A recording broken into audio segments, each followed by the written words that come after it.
Harper thought a quickie wedding in Vegas to a rich man would solve all of her problems. But she was wrong. On the night of her wedding, Harper runs barefoot into the dark, leaving behind wealth, security, and a man who wanted to own her. She has no plan, no money, and no certainty she has done the right thing. Only the unshakable knowledge that staying would have cost her herself. When she collapses at a bus stop, bleeding and shaking, she expects punishment or indifference. Instead, she meets Caden Vale, a reserved, powerful man who offers not rescue, but a choice. The language of love is about chosen family, ongoing healing, and the quiet courage it takes to stay, to listen, and to choose connection again and again. Chapter 1. The Broken Bride. Harper runs. White silk tangles around her legs as she tears through the hedge maze behind the chapel, thorns raking her calves and lace snagging and splitting with a sound like ripping breath, and she can't slow down because slowing means thinking, and thinking means turning back, and turning back means Roger's voice sliding over her spine again, low and amused, and already sure of her. So she runs harder, lungs burning, heart battering against her ribs like it wants out, like it knows this body is no longer safe to stay inside. Her veil catches on a thorn and jerks her head back, pain flashing bright behind her eyes. But she wrenches free without stopping, leaving pieces of herself everywhere, tulle and blood, and the last scraps of the girl who stood still long enough to be dressed like a promise she never made. Her bare feet hit stone, then gravel, then pavement, each step sharper than the last, each impact sending a jolt up her legs until her knees wobble and she nearly goes down, hands scraping a wall to stay upright, palms slick with sweat and red. She can still hear him laughing, not chasing. He doesn't need to chase. His voice had carried through the half-closed door with casual ease, rich and careless, telling his friends exactly how he planned to handle a wife who thought she had opinions, how marriage would teach her gratitude, how money always solved obedience in the end. And Harper had stood there frozen with her bouquet slipping from numb fingers, roses thudding softly to the floor, while something inside her snapped clean through. She runs because stopping would mean screaming, and screaming would mean someone would come, and if anyone touches her now, she will fold in on herself and let it all happen, because that is what her body has learned to do when cornered. Her chest aches with the effort of dragging air in fast enough, throat raw, vision narrowing until the world becomes dark sky and blurred lights and the roar of her own pulse in her ears. She doesn't know where she's going. She only knows she can't go back. The city falls away in pieces. Bright lights thin into long, empty stretches where wind cuts colder, where the night smells like dust and exhaust and old rain, and her dress grows heavier with every step, soaked at the hem, dragging her down like hands.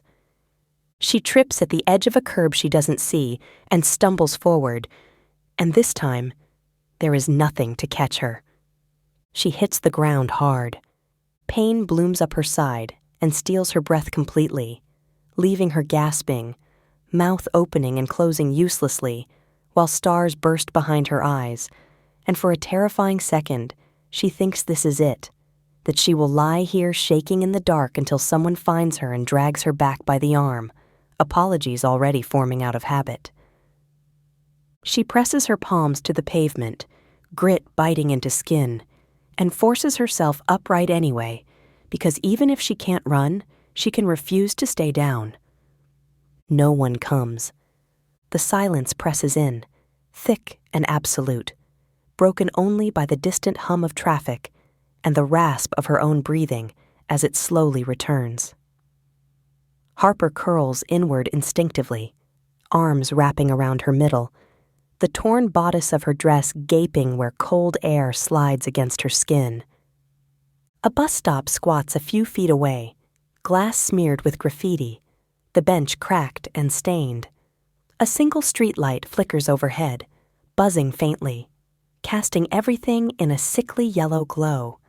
And this is where she has landed, as if the night has tossed her here and walked away. Her legs finally give out. She collapses onto the bench, body folding in on itself, shoulders hunched, as if she can make herself smaller than the consequences racing toward her now that the adrenaline is draining away. Her feet throb, every scrape and cut announcing itself at once, and when she looks down, she sees blood smeared across her toes, dried dark against pale skin, bits of gravel embedded like tiny glittering accusations. A sound escapes her before she can stop it. It is not quite a sob, too quiet for that, strangled in her throat as she presses a fist against her mouth and squeezes her eyes shut. She has no phone.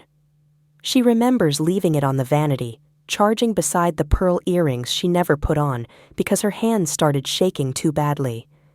She has no money either, nothing except the ruined dress and the ache in her bones, and the knowledge that people will still be sitting in neat rows right now, murmuring, watching the aisle, waiting for a bride who has become a story they will tell over champagne. Her sister's face rises unbidden, pale against white hospital pillows, eyes too large in a face that has lost too much weight. Harper presses her forehead to her knees and lets the guilt crash down full force, heavy and merciless, because she can already hear what her mother will say, and she can already imagine what the bills will do when they start coming again. Roger had been the answer. Cruel, yes, but efficient. His money had made the phone calls easier, had smoothed insurance refusals, had bought time when hope had nothing to offer, and Harper had told herself she could endure anything if it meant her sister lived. Now she has traded one cage for open air, and open air is cold and empty and full of teeth. The shock settles in deeper. Her teeth chatter. She wraps her arms tighter around herself and tries to breathe slow, in and out, like she can talk her body down from the cliff it is still dangling over. But the moment she stops fighting to move forward, the night becomes too big, and the fear that follows is not dramatic at all. It's practical. Roger will look for her. Roger will not accept being refused in front of an audience. He will call it a misunderstanding, and then he'll turn it into a lesson. And Harper's stomach turns at the thought of his hands, his voice, his certainty that she will come back because she always comes back to whatever she is told is necessary. The cold seeps into her bones. The streetlight buzzes. Somewhere far away, a car passes, and its sound fades into nothing. That's when the feeling starts. It prickles along her spine first, a slow, deliberate awareness that makes her skin tighten, and Harper lifts her head slightly, eyes scanning the empty road. The dark stretches between pools of light. Her heart stutters, then accelerates again. Someone is watching her. The certainty hits like a hand closing around the back of her neck. She doesn't hear footsteps. There is no sound at all. Still, the sense of being seen intensifies until it is almost unbearable, until every instinct she owns screams at her to move, to run again even though she knows she can't. Her gaze snags on the shadows beyond the bus stop, where the light doesn't quite reach. A figure stands there. He doesn't move when she notices him. He doesn't shift his weight or step forward. He simply is, tall and still and entirely out of place, as if the darkness has decided to take on a human shape for the sole purpose of watching her break. Harper's breath catches painfully. For one awful moment, Roger's face tries to overlay the silhouette, memory scrambling for a familiar shape of danger, and she nearly bolts on pure reflex. This is different. The man steps into the light, and Harper's breath leaves her completely this time. He is beautiful in a way that doesn't comfort. Sharp lines and composed stillness give him the look of something carved rather than born. His expression unreadable. His eyes a pale, unsettling gray that seemed to catch the streetlight and hold it. He wears a dark coat that looks far too expensive for this place, tailored and immaculate, not a wrinkle out of line. He looks at her like she is a question he has been turning over in his mind for a very long time. Fear spikes, bright and immediate. Harper's hands curl into fists at her sides, nails biting into her palms, and she forces herself not to plead, not to soften, not to do the thing that has kept her alive by making her smaller than the threat in front of her. Her body braces for impact that doesn't come. He doesn't approach. The distance between them stretches taut as wire. The air feels thicker, charged, and Harper swallows hard, throat dry, lifting her chin a fraction in a gesture that costs her more courage than she has left. If this is how it ends, she will not collapse quietly. She will not be carried back like a runaway asset. The man's gaze drops briefly to the state of her, the ruined dress, the bloodied feet, the way she is shaking despite her efforts to still herself, and something shifts in his expression, subtle but unmistakable. Not hunger, not amusement, recognition. It lands between them with a weight she can't place, and for reasons she can't explain, the terror loosens its grip just enough for her to draw a deeper breath.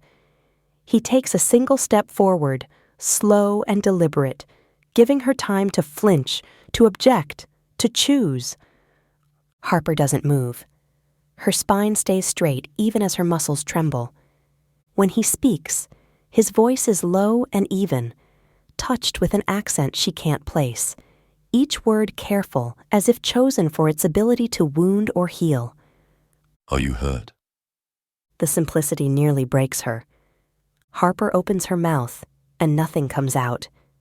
Her voice feels locked somewhere deep inside, trapped behind years of swallowed protests and practiced compliance.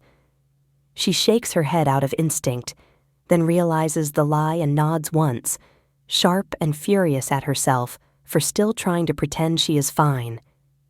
He doesn't press. He simply shrugs out of his coat and holds it out to her, stopping well short of her space. The gesture so unexpected, it takes her a moment to understand what he is offering. Warmth. Her body betrays her, leaning forward before her mind can catch up. She hesitates, teeth chattering now, pride and fear wrestling for control. Then she takes the coat with numb fingers and wraps it around herself. The heat sinks into her skin almost painfully. It feels like stepping into shelter after too long pretending the storm was tolerable. A shaky sound escapes her. She hates it.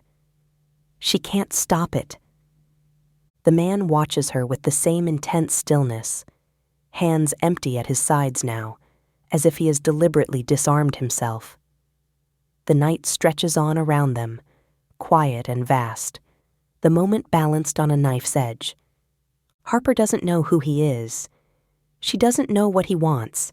She only knows that for the first time since she started running, someone is looking at her without entitlement. She draws the coat tighter and meets his gaze. Fear still there, but threaded now with something fragile and stubborn. She has already leapt once tonight. She will not leap again without choosing it. She waits to see what comes next. Chapter 2. The Offer. The coat smells like winter and something clean she can't name, not cologne exactly, more like soap and cold stone with a faint edge of cedar, and Harper hates that her body responds to it with relief, because relief has always been the first crack Roger learned how to widen. Warmth can be bait as easily as kindness, and she knows that, knows it deep in her bones, yet she keeps her hands clenched around the lapels anyway, because the cold has been working on her for miles and she is too exhausted to pretend she is not human. The man doesn't move closer. He stays just inside the circle of light, far enough away that the space between them remains hers. and Harper watches him the way she has learned to watch men, cataloging posture and breath and hands for any sign that the stillness will turn predatory. Every second stretches thin, her thoughts racing through distances and angles, calculating whether she could run again with her legs already trembling, whether her voice would carry if she screamed out here, whether this is the moment where fear proves right after all. His eyes never leave her face. They are pale and unsettling in the streetlight, focused in a way that makes her want to look away and makes her feel, impossibly, like disappearing would be harder than standing still. Sit back. You're going to fall. The words land with a steadiness that irritates her. Harper tightens her grip on the bench instead, jaw clenched, refusing to obey on instinct alone. Her body betrays her anyway, a violent shiver running through her shoulders as the last of the adrenaline drains away and leaves weakness behind. I'm fine, she says, but her voice cracks and exposes the lie before she can smooth it over. He tilts his head slightly, not challenging her, just acknowledging what is obvious. You're not, he replies. but you're still standing. The statement unsettles her more than sympathy would have. Harper looks down at her feet, at the blood and grit smeared across her skin, at the ruined hem of her dress, and shame flares hot, even as the cold continues to bite. She waits for the questions that usually follow. Why are you dressed like that? What did you do? Who are you running from? Instead, he asks, Do you have anyone you trust to call? The simplicity of it hits harder than accusation. Harper's chest tightens, breath catching painfully, because the answer is a hollow space where safety should live. Her mother would answer with fear sharp enough to cut. Her sister would apologize for needing her. The people who love her would love her with desperation, and desperation has always come with conditions. No, She says, and the word feels like stepping off another ledge. His gaze drops briefly, then lifts again, controlled but intent. Do you have a plan? A laugh scrapes out of her throat and turns into a cough. I ran. That was it. That was my big plan. The streetlight flickers overhead, buzzing louder for a moment before steadying, and Harper's stomach twists as the shadows jump. She wants to stand, to put distance between herself and this conversation, but the thought of straightening her legs makes her vision tilt. The man takes one careful step closer, then stops, as if he is measuring exactly how much space she needs to breathe. My name's Caden. I saw you run. Her heart stutters violently. You followed me? She says, and she hates how thin the accusation sounds. I did. I wanted to make sure you weren't hurt. You shouldn't have. She whispers, because being witnessed feels dangerous all on its own. You're right. I shouldn't have. The agreement disarms her more than defense would have. Harper blinks, struggling to reconcile it with every instinct she has sharpened to survive. She searches his face for the hidden angle, the reason he is here, offering warmth and restraint like he has the luxury of both. What do you want? He hesitates. It is brief, but it is real, and it cracks his composure just enough to let something human through. I want to offer you something, and you can say no. The words land heavy. You can say no. Harper feels them reverberate in her chest, unfamiliar and almost painful, because no has never been a word that arrived without consequences. Say it. She tells him, lifting her chin. You have nowhere to go. No phone, no money, no shoes. If you stay here, you'll freeze or you'll be found, and I don't think being found is safe for you. Her skin prickles. He is observant in a way that feels too close. Stop, She says sharply, and he does, immediately, silence falling at her command.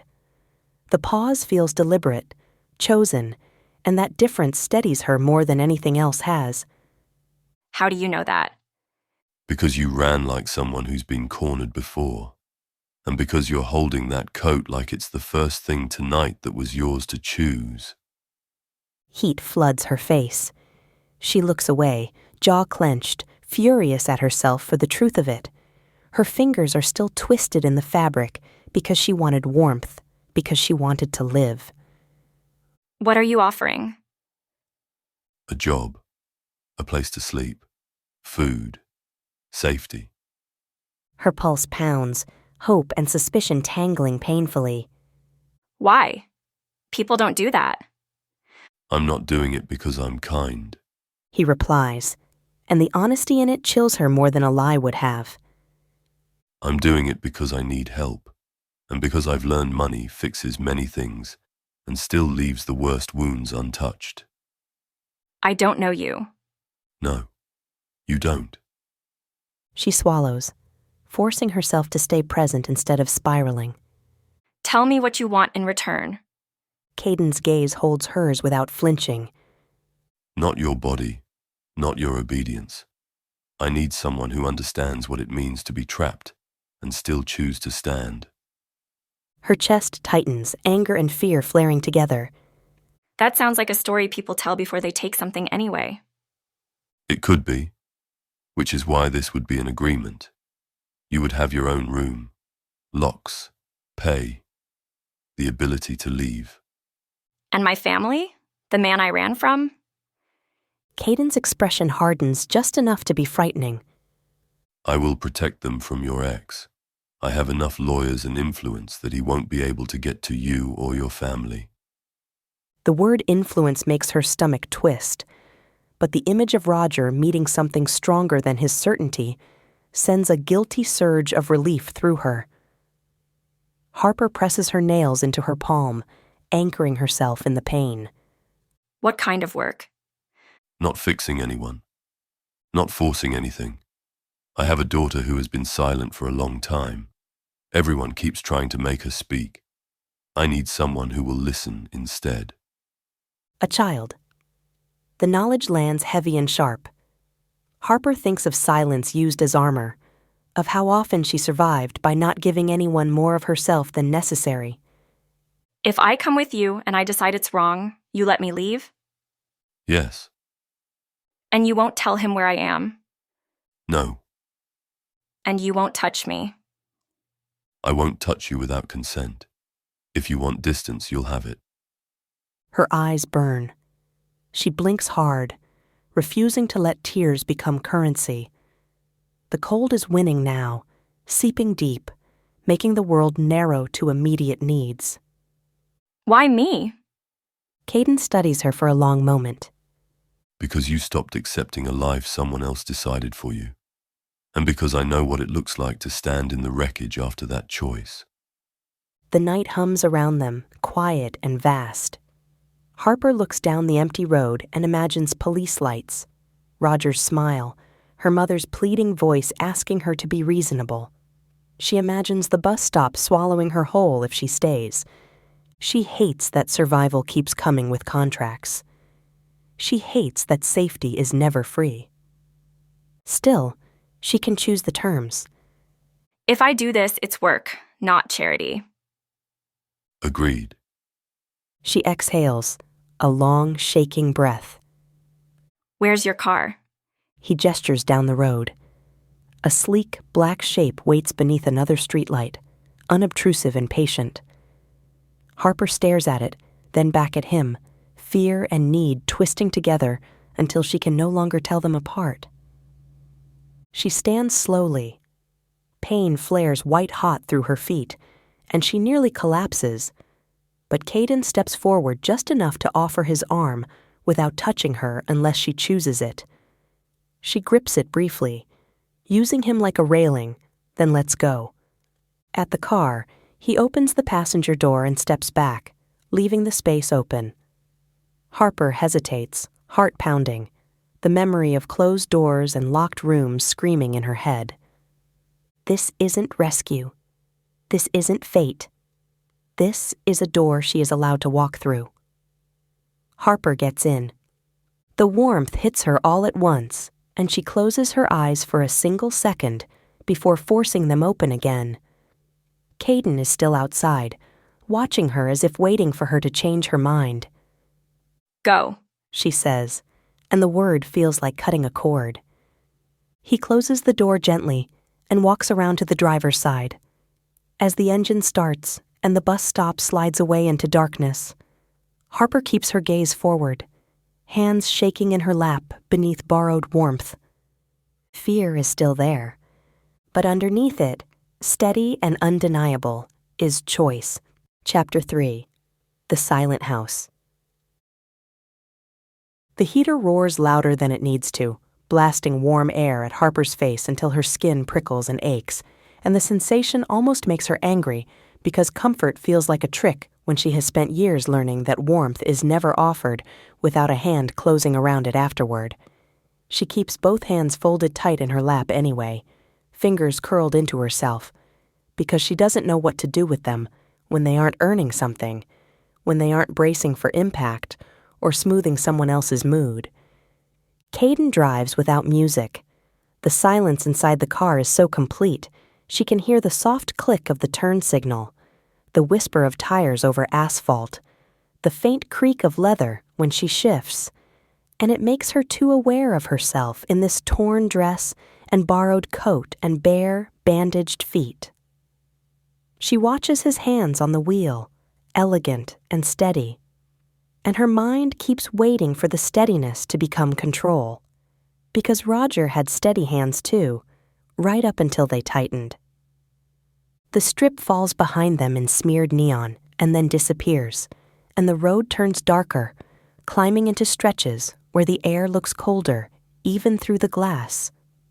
Harper presses her forehead briefly to the window for the chill of it, letting the shock ground her, and tries to think like she always has when she is afraid. Practical.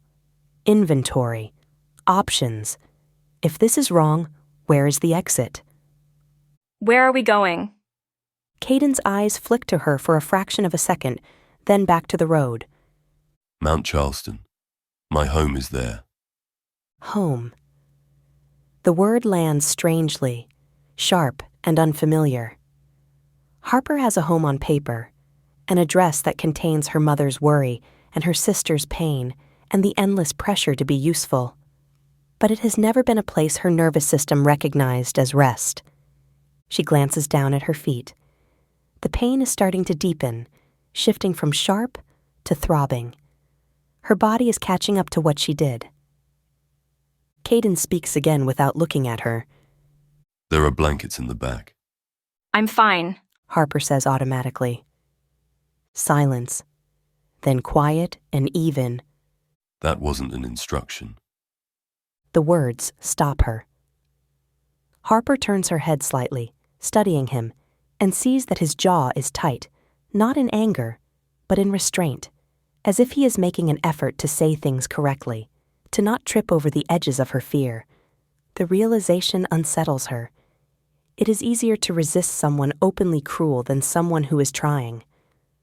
Harper reaches back and pulls a blanket over her knees anyway. The warmth is immediate. Her body leans into it with a traitorous gratitude that makes her stomach twist. The road climbs higher. Pine trees crowd in on both sides, tall and black against the night sky, and the temperature outside seems to drop sharply, frost glittering along the edges of shadow.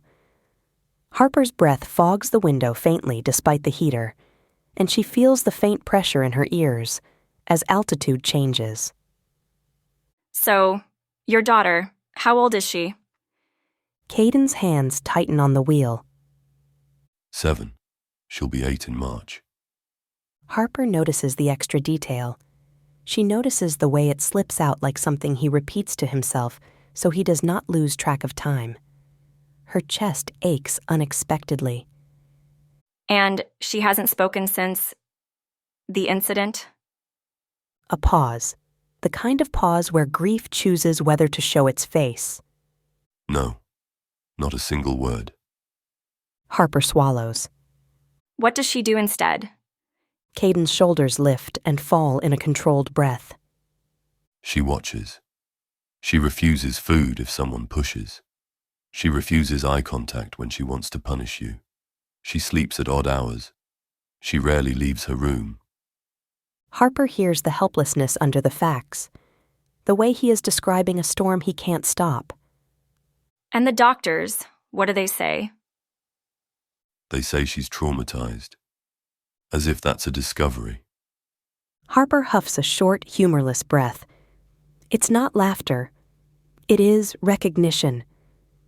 Caden continues, voice quieter now. They give me plans, charts, incentives, consequences. They speak about her like she's a lock, and the right sequence will open her. Harper's fingers curl into the blanket. The image makes her skin tighten. The idea of a child being treated like a system to hack instead of a person to know. She thinks of her own life reduced to transactions. Marry him and your sister lives. Behave and the bills get paid. Smile and the anger stays manageable. You tried it all? Yes, Caden replies, and the word is heavy. I'm very good at executing plans. The admission has an edge to it, half pride, half self-disgust. Harper turns her head and watches him again. The sharp cheekbones, the stillness that reads as control, even when he's trying not to use it. Plans don't work on people, She says, and the sentence is plain, stripped of poetry, because truth doesn't always need metaphor. Caden's throat moves with a swallow. I'm learning that. The quiet after feels different. Less like a standoff. More like two people walking along the same thin line from different directions. The car turns onto a private road. A gate rises out of darkness, tall wrought iron set into stone, and as the headlights sweep across it, Harper's stomach drops. The mechanism opens smoothly, silently, as if the world here doesn't tolerate struggle. They drive through, and the road curves upward through pines and rock and sheer cliffside shadow. Harper looks up and sees the faint outline of something massive ahead, blending into the mountain like it belongs there, like it has always been watching. As they round a final bend, the mansion appears in full. It's not just big. It's old in a way that feels deliberate. Stone walls, tall windows, ironwork, a broad entrance that looks carved for ceremony rather than comfort.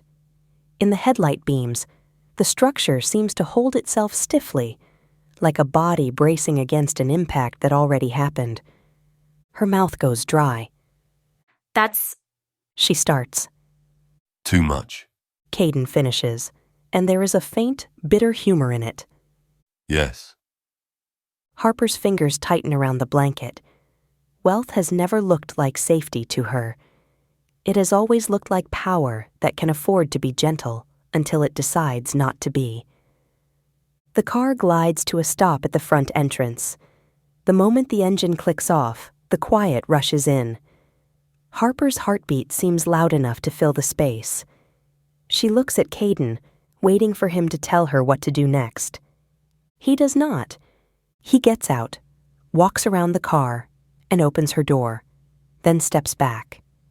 He doesn't offer his hand. He doesn't hover close. He leaves the space open and lets her decide how to move through it. Harper swings her legs out, and pain flares instantly through her feet, bright and vicious. She bites the inside of her cheek and forces her posture upright. She will not arrive here collapsing. She will not be carried. Cold hits her immediately, sharper up here. She shivers hard. Caden watches, expression unreadable, then makes a small, careful gesture. Do you want something for your feet? He asks, indicating a pair of soft slip-ons he's placed on the floorboard. Harper blinks. It is such a simple thing. He has been thinking about her feet. She hates how the kindness makes her feel exposed. She nods once anyway, and slides her feet into them with a quiet hiss of relief. They cross the stone steps together. The front door opens before they reach it. A woman stands in the doorway, older, sturdy, the kind of person whose posture says she has carried other people through storms and lived to do it again. Her gray hair is pulled back neatly. Her gaze sharpens on Caden first, then drops to Harper's torn dress and bandaged feet, and her face changes immediately. Not into disgust, not into pity, into purpose. Mr. Vale, She says, voice firm. Then her eyes soften on Harper, and the softness hits Harper like a punch because it is offered without negotiation. Oh, honey. Harper flinches internally. The endearment is too intimate, too easy. She almost steps back, instinct screaming that warmth like that is how people get close enough to hurt you. Caden clears his throat quietly. Louise, this is Harper. Louise steps aside and opens the doorway wider. Come inside. You're shaking. Harper wants to say she isn't. She wants to insist she can handle cold. She has handled worse, but her body is betraying her, shivering hard enough her teeth click, and the warmth spilling out of the house is a physical pull. She crosses the threshold. Heat wraps around her immediately, thick and soft. The entryway smells like wood polish and clean linen and something faintly herbal. Maybe tea. The light inside is warm, golden, and Harper's chest tightens with the shock of it. Then she notices the silence. It's not the simple quiet of a sleeping house. It's deeper, deliberate. The hallways stretch long and empty, shadows pooling in corners. The air feels held back, as if the walls learned long ago that sound can be dangerous. The house holds itself closed like a fist. Louise closes the door behind them with a gentle click, and the sound echoes farther than it should. Harper's shoulders lift. She can't help it. Her body hears doors closing and thinks of locked rooms. Louise notices. Her gaze flicks to Harper's face, then away, as if she understands without needing to name it. Sit. Louise says briskly, pointing to a cushioned bench near the entrance. Right there. Harper opens her mouth to protest. Louise's expression makes it clear that protest is useless. Harper sits carefully, feet throbbing. Louise disappears down a hallway and returns with a basin of warm water, clean cloths, and a small first aid kit that looks used, real, not decorative. She kneels in front of Harper without ceremony, and the sight makes Harper's throat tighten painfully because she's not used to being cared for in a way that doesn't demand performance. This will sting. Louise warns. Harper nods once. I can handle it. She says, because she has always had to. Louise's mouth twitches. I'm sure you can. She replies, and there is something like respect in it. Still stings. The cloth touches Harper's skin. Warmth, pressure, the antiseptic burns. Harper inhales sharply, jaw tight. She stares at the wall above Louise's head and forces herself not to apologize for bleeding. Caden remains a few feet away, hands in his pockets, posture controlled. He looks uncomfortable, not with Harper's wounds, but with being in the presence of this kind of care, like he doesn't know where to put himself when he's not the one solving the problem. Louise wraps Harper's foot gently. Hungry? Harper hesitates. Hunger is complicated. Hunger is shame. Hunger is need made visible. I don't know. Louise nods as if that makes sense. We'll start with tea. She says. Then you can decide. Decide.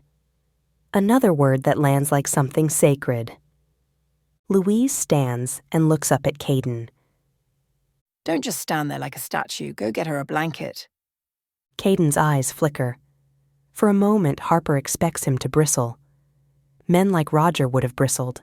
They would have punished the audacity later. Caden only inclines his head once. Yes, Louise. He says, and he moves, swift and silent, disappearing down the hall. Harper watches him go and feels a strange twist in her chest. She can't tell if it is relief or suspicion. Maybe both.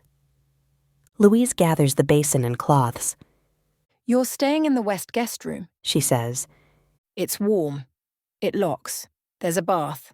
I'll bring you clothes. Something soft. Harper's breath catches at the word locks. She nods once. As they walk down the hall, Harper's gaze skims the walls, the framed photographs, the heavy curtains. She catches glimpses of a life that looks curated and expensive, but it feels paused, as if someone stopped the clock and the house agreed to stop moving too. They pass a set of double doors. Louise's eyes flick toward them, then away. Harper feels the shift, the careful avoidance. Who all lives here? Harper asks quietly, and the question is not curiosity so much as survival.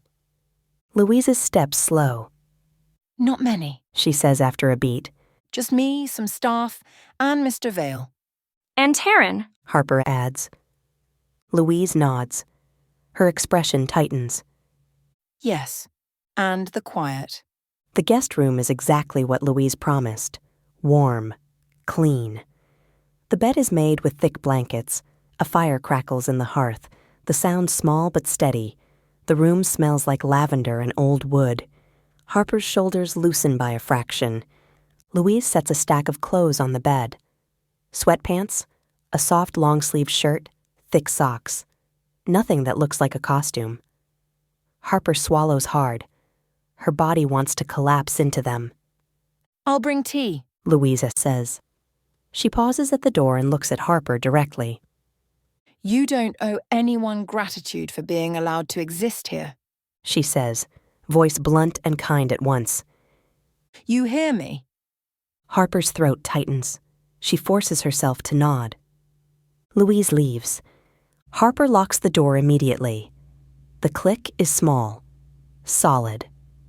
She leans her forehead against the wood for a moment, breathing through the tremor in her hands, letting herself feel the strange, fragile safety of a boundary she controls. In the bathroom, she peels off the ruined wedding dress. The fabric falls into a heap on the tile, white turned gray at the edges, lace torn, stains darkening in places she refuses to examine. Harper stares at it like it's evidence, like it's a skin she shed to survive. She should feel triumphant. She feels nauseous. She steps into the shower and turns the water hot. The heat hits her skin, and she gasps, pain blooming where thorns scratched her, where fear made her careless. She presses her palms to the wall and lets the water run until her breathing steadies, until her body stops vibrating with the effort of not falling apart. The sound of the water is loud in the quiet house. It is the first thing she has heard here that sounds alive. When she changes into the soft clothes, she catches her reflection. Damp hair, pale face, eyes too bright. She looks like someone who has been holding her own life at arm's length and finally dropped it. A knock comes at the door. Gentle, slow. Harper's muscles tense instantly. The old reflex flares. She forces herself to walk to the door and open it a crack. Louise stands there with a tray. Tea, steam curling. A bowl of soup that smells like warmth and salt and actual care. Bread, butter. I figured you'd eat what you can. Harper nods, wordless. She accepts the tray and closes the door again. She sits on the edge of the bed and sips the tea first. The heat slides down her throat and settles in her stomach. Her hands tremble less. Her thoughts slow enough she can feel how tired she is. Then another knock, quieter this time. Harper freezes, then exhales slowly and opens the door again. Caden stands in the hallway, a folded blanket in his hands, like he is unsure whether to offer it or keep it, as if even this gesture might be too much. I didn't know what you'd prefer. Louise told me you might be cold. Harper stares at the blanket, then at his face. She feels the strange tension in him. the effort it takes for him to stand here, asking instead of deciding. I'm fine. She starts, out of habit. Caden's eyes narrow slightly, not in anger, in recognition. That's your default. You don't have to use it here. The words land hot in her chest. Harper hates that they are true. She hates even more that he noticed. She takes the blanket. Thank you. Caden nods once. He does not smile like he has earned something. He only shifts his weight and looks past her into the room, careful not to invade it. We should talk. About the job, about the boundaries, about what you need. Harper's grip tightens on the blanket. She hears the word need and feels her body brace, because need has always been punished. Still, she forced the terms at the bus stop. She will not stop now. Not tonight. Tonight I eat. I sleep. Tomorrow we talk. For a heartbeat, she expects pushback. She expects his pride to flare. She expects the deal to tighten like a noose. Caden exhales slowly. All right. Tomorrow. He hesitates, then adds, If you want, I can have Louise call your sister's hospital in the morning, just to confirm what's needed. No decisions without you. Harper's chest tightens painfully. He is offering her control. It should feel like relief. It feels like standing on ice that might crack. I'll decide tomorrow. Caden nods. Good night, Harper. He replies, and he steps back before she can feel crowded. When the hallway is empty again, Harper closes the door and locks it, not because she thinks he will enter, but because her body needs the ritual. She sits on the bed with the tray and eats the soup slowly, each swallow warming her from the inside out. The house remains quiet. The quiet is still heavy. It still feels like grief has seeped into the stone. But behind her locked door, with tea in her stomach and a blanket around her shoulders, Harper lets herself admit one small truth. She is not at the bus stop anymore. She is not freezing. She is not being chased. She is still afraid, but the fear is no longer pure panic. It has edges now. It has choices inside it. And in a house that feels like silence made solid, she closes her eyes and sleeps anyway. Chapter 4.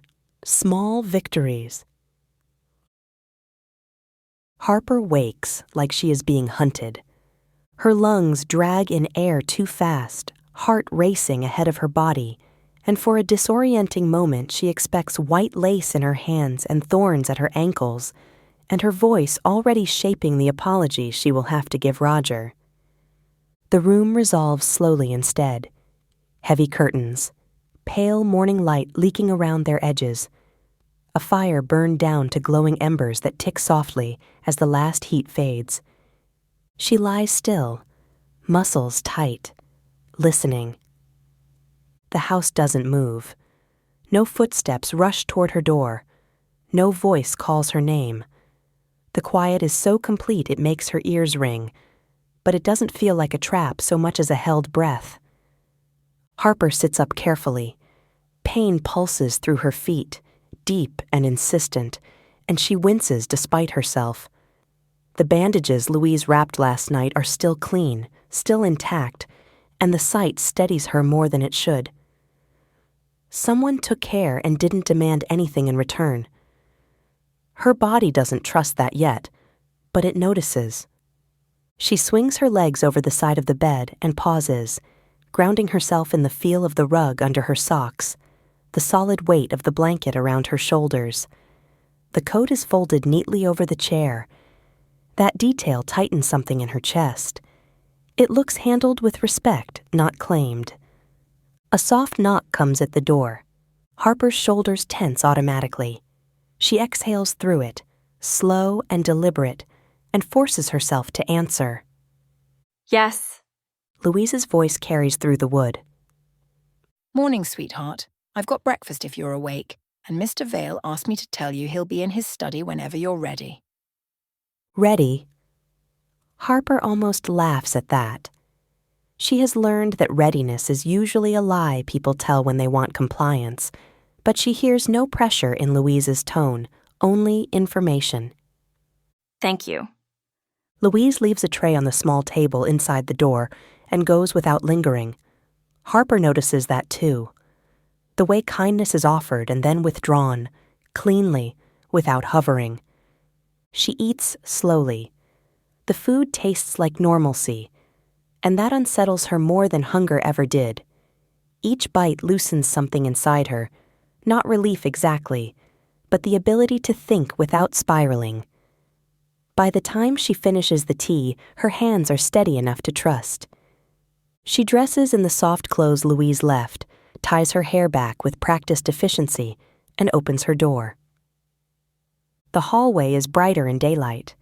Sunlight spills across stone floors and polished wood, illuminating a space that is undeniably beautiful and still profoundly empty. The house looks awake now, and that makes the silence feel heavier, not lighter. It presses against her ribs like a held note. Caden waits at the far end of the hall. He is dressed simply today, dark sweater, no jacket, his hair less controlled than last night, and the sight of that small imperfection eases something in Harper's chest. He doesn't move toward her when she appears. He doesn't fill the space. Good morning. Harper nods. You said you wanted me to meet her? Caden studies her face for a moment, as if checking for cracks. Only if you still want to. She doesn't miss the effort it takes him to phrase it that way. Let's go. They walk together, matching pace. Harper's feet protest with every step, pain flaring and receding in waves, and she refuses to comment on it. Pain doesn't buy understanding here. She keeps her focus forward, memorizing the turns, the length of the corridors, the placement of doors, old habits, survival mapping. The air changes as they climb the stairs. It grows cooler, quieter. The light thins. Harper feels it settle in her gut before she understands it. This part of the house has learned how to disappear. Caden stops outside a closed door. She doesn't like strangers. Harper's mouth curves in something like grim humor. Neither do I. For a second, something like surprise flashes across his face. Then he nods. Fair. He reaches for the handle, pauses, and looks at her again. If at any point you want to stop, we stop. The words matter. Harper registers them, stores them carefully, and nods once. The door opens. The room beyond is dim, curtains drawn tight enough to keep the world at bay, but not enough to erase it entirely. A small lamp glows near the bed, its light shallow and careful. Toys sit on shelves, arranged too neatly, like offerings that were never accepted. The air smells faintly of lavender and dust. And in the corner, half hidden behind a chair, a child watches. Taryn is smaller than Harper expects, all angles and stillness, spine straight, chin lifted in a way that reads as defiance rather than fear. Her eyes lock onto Harper immediately, sharp and assessing, storm gray and unblinking. Harper feels the impact of that gaze like a hand to the chest. This is not a broken child. This is a guarded one. Caden clears his throat softly. Taryn, this is Harper. She's going to be here for a while, if that's all right. The if hangs in the air. Taryn doesn't answer. Her gaze flicks to her father, then back to Harper, and something tightens in her jaw. Her hands curl around the arms of the chair. Harper resists the instinct to smile, to soften, to make herself less threatening. She has learned that children can smell performance the same way predators do. She takes one step into the room and stops. She doesn't cross the distance. She doesn't crouch or kneel or ask for permission to exist. Hi. Taryn doesn't respond. The silence stretches. Harper feels her own nerves light up, the urge to fill the space rising like pressure, and she deliberately doesn't give in. Filling silence is a form of control. She will not do that here. She looks at Caden. Can you leave? The request is blunt enough to snap the air. Caden's eyebrows lift. For a moment, Harper sees resistance spark, the instinct to stay, to oversee, to protect by presence. Then he looks at his daughter, really looks, and something shifts. If that's what you want. He says, directing the words to Taryn. Taryn doesn't nod. She doesn't shake her head. She simply watches. Caden steps back toward the door. I'll be downstairs. Call if you need anything. Harper nods once. He leaves. The door clicks shut. The quiet after is immense. Harper's heart thuds hard in her chest. She can feel Taryn's attention like a physical thing, sharp and unyielding, and she fights the urge to speak just to prove she is still there. Instead, she eases herself down to the floor near the door, slow and careful, grimacing despite herself as pain flares in her feet. She sits with her back against the wall, legs bent, hands resting loosely in her lap. I'm not going to make you talk. I'm not here to fix you. Taryn's gaze doesn't soften. If anything, it sharpens. Harper lets the words hang there without defending them. She has learned that trust is not built by convincing. It is built by repetition. She glances around the room and lets her attention drift naturally, not pointedly. Her eyes snag on a bookshelf, spines lined up with careful precision. One stands out immediately, worn and familiar. Harry Potter and the Sorcerer's Stone. A memory comes fast and unbidden. Her sister in bed. Hospital light. Harper's voice reading the same chapter 3 nights in a row because it was the only thing that made the pain recede. She pushes herself up carefully, every movement deliberate, and crosses the room slowly, making sure Taryn can track each step. She takes the book and returns to her place by the door. She opens it. Harper reads. She doesn't read brightly. She doesn't perform voices. She reads the way she always has, steady and grounded, letting the words exist without commentary. She doesn't look at Taryn. She doesn't ask if she should continue. Minutes pass. Harper's voice steadies. Her breathing slows. Once, Taryn shifts. The sound is barely there, fabric against wood, but Harper hears it. She doesn't look up. She keeps reading. At the end of the chapter, Harper closes the book gently and rests it against her knee. She doesn't announce that she is done. She simply sits. The silence returns, different now, not empty, observant. I'll come back tomorrow if you want. Taryn doesn't answer. Harper waits anyway. Then she stands, careful and slow, and opens the door. Caden is in the hallway, pretending not to hover. He straightens when he sees her. How'd it go? She didn't throw anything at me. Harper says, and the attempt at humor trembles on the edge of something sincere. A faint exhale escapes him. That's more than yesterday. Harper nods. This will take time. If you rush it, she'll disappear again. Caden's jaw tightens. I know. He says, but Harper can hear the strain in it. Knowing and accepting are not the same thing. That night, Harper returns to her room and finds the book on her nightstand. She stares at it for a long moment, heart thudding, because she knows she didn't bring it with her. No one mentions it. Louise doesn't comment at dinner. Caden doesn't ask. The silence around the gesture feels intentional, respectful. Harper sits on the bed and runs her fingers over the worn cover. It's not trust yet. It's not safety. It is a small victory. And for the first time since she ran barefoot into the night, Harper allows herself to believe that showing up might be enough to begin. Chapter 5. The Butterfly. The butterfly is already dying when Taryn brings it to her.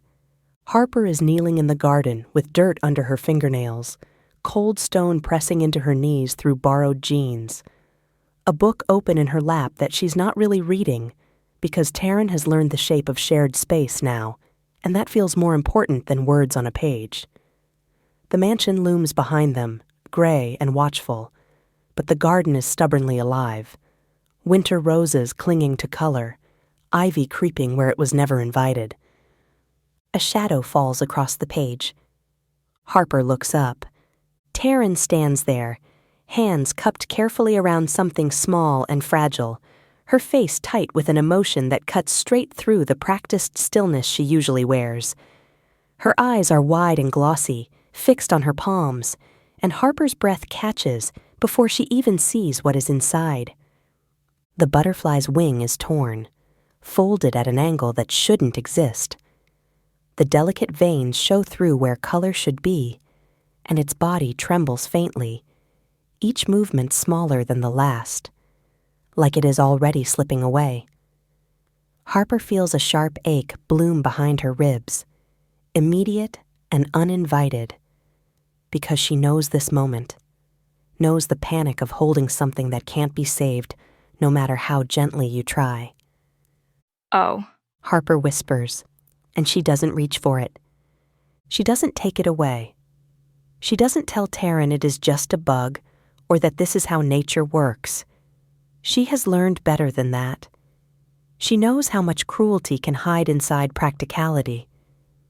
Taryn lowers herself to her knees across from Harper, movements stiff and deliberate, as if she expects the world to punish her for caring too much.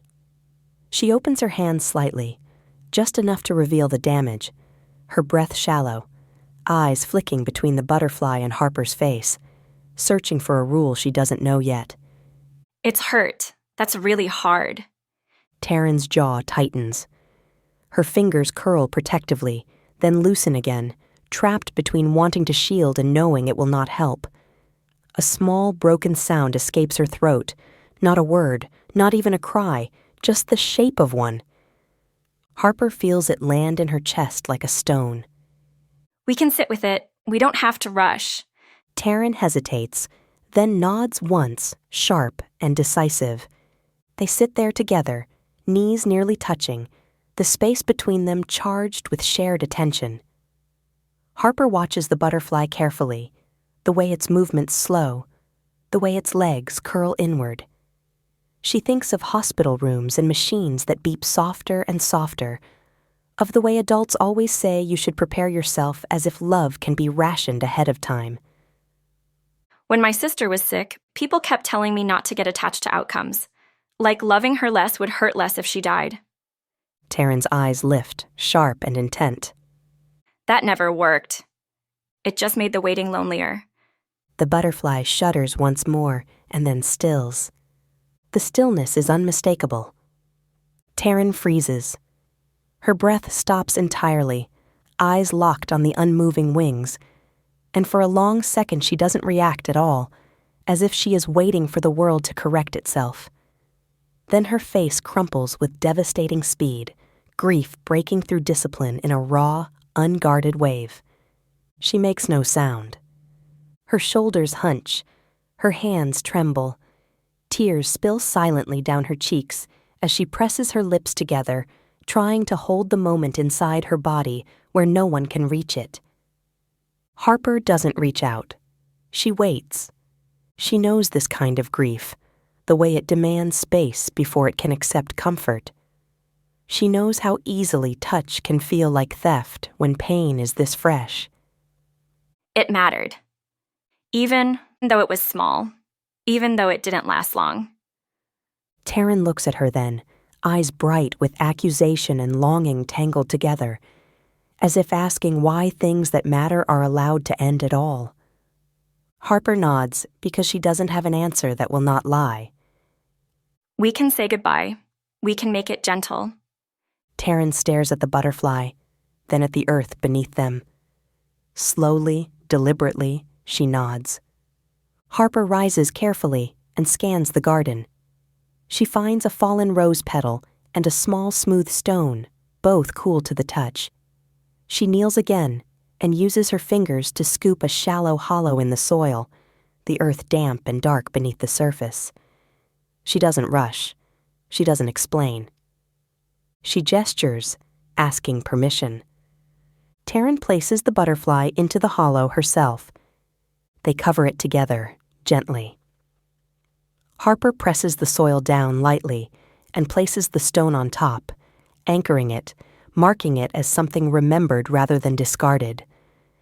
They sit back on their heels and face the small grave. I'm glad you brought it to me. Thank you for trusting me with it. Taryn's hands hover near her chest, fingers twitching. For a moment, Harper thinks she will retreat, that the wall will slide back into place now that the moment has passed. Instead, Taryn lifts her hands. She signs. The movement is hesitant at first, then clearer, more deliberate. Her fingers shape meaning, not random, not mimicry. Language lives in the motion. Harper's breath leaves her in a rush so sharp it almost hurts. The realization hits her with physical force, a dizzying shock that makes her hands curl into fists at her sides. She has seen this before without seeing it. She has lived this kind of invisibility, speaking in ways no one bothered to learn. Taryn signs again, faster now, frustration pouring out in fluid motion, eyes bright and pleading. Harper doesn't interrupt. She watches. She listens with her eyes, heart pounding. I don't know what you're saying, but I know you're speaking. Taryn freezes. Hope and fear collide across her face. Her hands lower slowly, as if she expects dismissal, correction, the familiar tightening of adult impatience. Harper's chest aches. But I want to learn if you'll let me. Taryn's breath catches. Her hands rise again, cautious now, shaping one small, unmistakable thing. Thank you. Harper presses a hand to her mouth, overwhelmed by the weight of it, by the way gratitude from a child who has been ignored for years feels heavier than any accusation. You don't have to thank me. You've been talking this whole time. Taryn shakes her head hard, frustration flashing. She signs again, sharper, more insistent. They don't listen. The words slice cleanly through Harper's chest. She closes her eyes briefly, grounding herself, because anger surges hot and protective, directed not at Taryn, but at every adult who decided the problem was the child instead of the language they refused to learn. I'm listening now, and I won't stop. Taryn studies her face, searching for the lie. Then, slowly, her shoulders drop. The tension drains from her frame in a way that makes Harper's throat tighten painfully. Taryn signs again, hands moving faster, emotions spilling out in a rush. Harper can't yet translate, but doesn't need to fully understand. Please see me. Please don't make me disappear.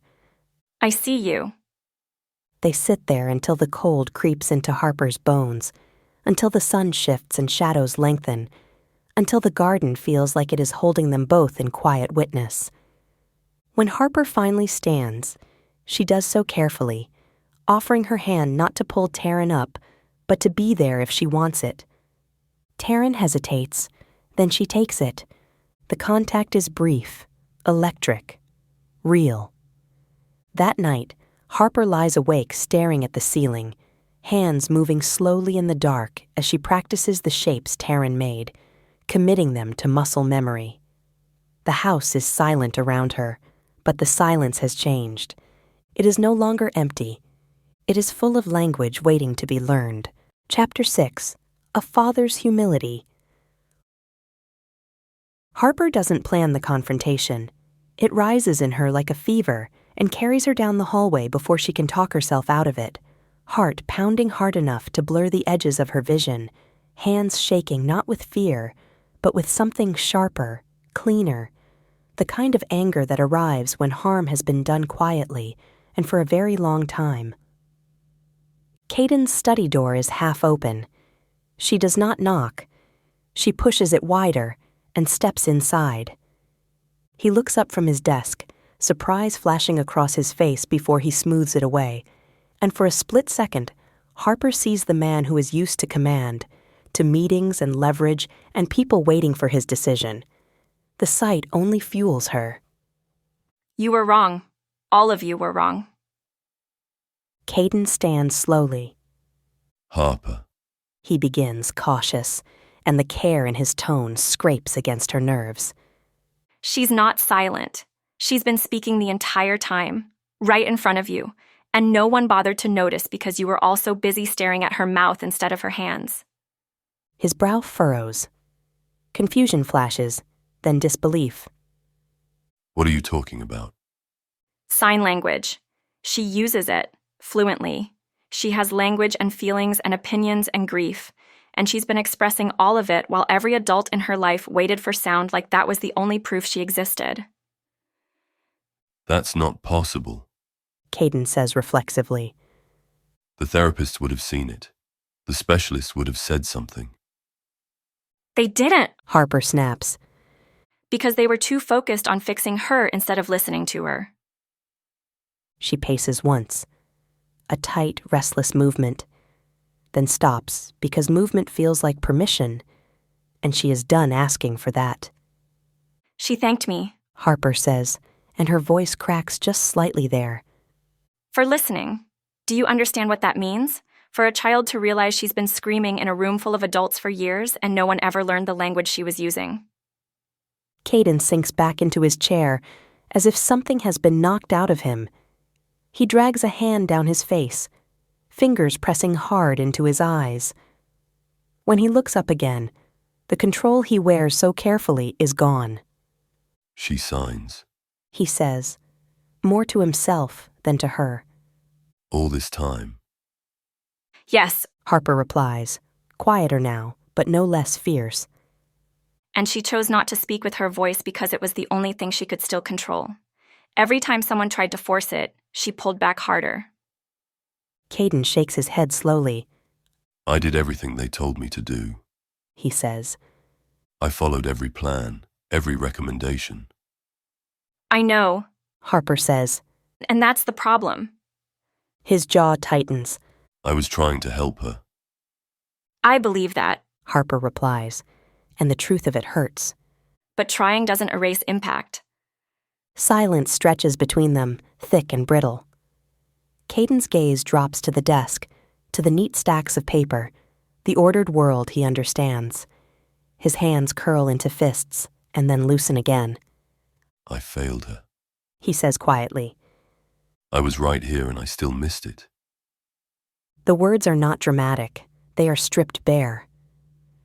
Harper feels her anger shift, reshaping itself into something steadier, something that still burns but knows where to aim. You don't get to make this about your failure. Harper says. Not yet. Right now, it's about what you do next. Caden looks up, eyes bright and raw. Tell me. He says. Tell me what to do. The plea lands heavy. Harper exhales slowly, forcing herself to ground, because power has finally left the room, and she refuses to abuse that moment. You don't tell her anything. She says. You don't explain. You don't convince. You ask. His mouth opens, then closes again. I don't know how. That's the point. Harper replies. Neither did she. She learned anyway. Another stretch of silence. Then Caden straightens, not into command, but into resolve that costs him something. Teach me. He says. The words are simple. They are not graceful. They are honest. That night, they sit at the long dining table with printed charts and books spread between them, the vast room swallowing the small circle of lamplight where two adults bend over a language that should never have been ignored. Harper starts with the alphabet, slow and deliberate, shaping each letter carefully. Caden's fingers are stiff, uncooperative. He frowns, tries again, gets it wrong. No, Harper says gently. Like this. He tries again. Still wrong. Frustration flashes across his face, quick and sharp, followed by embarrassment he does not bother to hide. Harper watches him fight the instinct to abandon the task, to hand it off to someone else who can do it faster. Again. She says. They repeat it, over and over. His hands ache. His patience frays. He swears under his breath once, then stills, ashamed. This is harder than it looks. He says. Yes, Harper replies. Imagine being fluent and no one bothering to learn. That lands. He nods, jaw tight, and keeps going. It takes days, not hours. He practices between meetings. He practices in the mirror. He practices when he thinks no one is watching. His progress is slow and uneven, and the slowness humbles him in a way nothing else has managed. When he is finally ready, Harper doesn't announce it. She only walks with him to Taryn's room and stops at the doorway. You go in alone, she says. Caden hesitates, then nods. Harper watches from the hall as he kneels on the floor in front of his daughter, expensive clothes creasing as his knees meet the rug. Taryn stiffens instantly, suspicion flashing across her face, her hands drawing close to her chest. Caden takes a breath, then another. He lifts his hands. The signs are slow, careful, imperfect. I'm sorry. The space between them cracks open. Taryn's breath catches, sharp and audible, and then her hands fly up, signing fast and furious, grief and anger and longing pouring out in a rush Harper cannot follow. Caden does not interrupt. He does not look away when tears spill down his face. He signs again, clumsy but desperate. I see you. I'm learning. Please. Taryn collapses forward with a sound that is half sob and half breath, and Caden catches her with a care that asks permission in every movement. They cling to each other on the floor, shaking, 3 years of silence breaking not into noise, but into understanding. Harper grips the doorframe to steady herself, tears streaming freely now. This is not rescue. This is repair. Slow, uncertain, earned. She watches as Caden rests his forehead against his daughter's hair, hands still raised slightly, as if afraid to stop speaking her language now that he has finally begun. In the quiet that follows, Harper understands something fundamental has shifted. Power has left the room. Connection has taken its place. And for the first time since she ran barefoot into the night, Harper knows, with absolute certainty, that listening is not passive, that humility is not weakness, and that love, real love, always begins with the courage to admit you were wrong and the patience to learn how to do better. Chapter 7. The Threat. The warning does not arrive like an explosion. It arrives like paperwork. Harper's in the library with Taryn, sitting cross-legged on the rug while they practice letters, Harper tracing them on paper and Taryn signing the answers back with deliberate precision, when Louise appears in the doorway and does not immediately speak. Louise always speaks. She clears her throat now, fingers worrying the edge of her apron, eyes flicking once to Taryn and then away, and the small hesitation tightens something low and cold in Harper's gut. Mr. Vale would like to see you. Louise says carefully. Both of you. Taryn's hands still. Her gaze sharpens. Harper feels the shift before she understands it, the way safety sometimes contracts around itself just before it is tested. She closes the notebook slowly and looks at Taryn, keeping her voice even. Do you want to come or? She asks, signing the words as she speaks them. Taryn hesitates. Then she nods, once and firm. They walk together down the hallway, Harper matching Taryn's pace, the quiet of the house pressing closer with every step. The walls feel nearer today. The silence feels alert. Harper recognizes the sensation immediately. This is the moment before systems intervene, before concern turns into control. Caden is standing when they enter the study. Papers cover his desk, neat and formal and heavy with implication. His posture is rigid, not with anger, but with the effort of holding something back. He looks at Taryn first, then at Harper, and Harper knows instantly that whatever this is, it is not about him alone. They've contacted my legal office. Caden says without preamble. A welfare inquiry. Harper's stomach drops. Who? Caden exhales slowly. The county. Child services. It's being framed as concern. Concern. Harper has learned to fear that word. Taryn's hands move fast, sharp with instinct. Take me away. No. Harper says immediately, kneeling in front of her without thinking, bringing herself level. No one is doing anything right now. Caden watches the exchange, jaw tight. Not yet. He says. But they've requested an in-person assessment. Harper straightens. Because of what? Caden doesn't dodge it. Because Taryn is nonverbal. Because I employ a non-family caregiver who was homeless 2 weeks ago. Because someone decided those facts were worth reporting. Harper feels heat rise behind her eyes, anger sharp and focused. Roger, she says. Caden nods once. My lawyers think so. He can't reach you directly, so he's escalating sideways. The room feels smaller suddenly. Harper presses her fingers into her palm, grounding herself in the sting.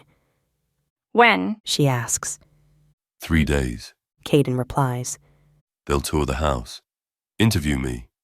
Interview her. He pauses, then adds, quieter. They may ask to separate us. Taryn stiffens beside her, shoulders drawing tight. Her hands clench. Harper turns back to her immediately, signing carefully. No one is separating you today, or tomorrow. We'll decide together what happens next. Taryn searches her face, eyes bright and fierce, and nods, though fear still trembles under the resolve. Caden watches them, something complicated and painful moving behind his eyes. They'll be looking for instability, he says. Anything that suggests I can't provide structure, control. Harper's mouth curves into something sharp. And what do you think they'll see? Caden hesitates. The pause tells her everything. They'll see a child who doesn't conform, he says. and a household that changed too fast. And a woman who won't stay in her lane. Harper adds. Yes, Caden says. that too. Harper exhales slowly. She thinks of how many times she has been told to make herself smaller so things would go smoothly, how often compliance was framed as maturity. I won't hide, She says. and I won't perform. Caden nods. I don't want you to. The admission costs him. She can hear it in his voice, the way certainty is giving way to something more honest and more dangerous. What do you want from me? Harper asks. Caden looks at Taryn, then back at Harper. I want you beside us, He says. not as staff, not as an explanation, as someone who belongs here. Harper studies him. She hears the risk underneath the request. Visibility invites judgment. It invites erasure attempts. But hiding would concede the premise that something here is wrong. No rehearsed speeches. Harper says. No polishing her into something acceptable. Agreed. Caden replies immediately. Taryn signs again, slower now, more deliberate. Will they listen? Harper swallows. She refuses to lie. I don't know, She signs back. but we won't let them pretend you aren't speaking. That night, Harper cannot sleep. She lies awake staring at the ceiling while the house settles around her. The silence no longer passive, but watchful. She thinks about systems that claim to protect while enforcing obedience. about how easily children become leverage when adults are afraid of what they cannot control. She thinks of Roger, of how he always preferred indirect pressure, the way he let institutions do the hurting for him. In the dark, Harper practices signs, fingers moving slowly, deliberately. She is learning a language that resists erasure. She is preparing to stand in a room where calm voices will ask dangerous questions and call it help.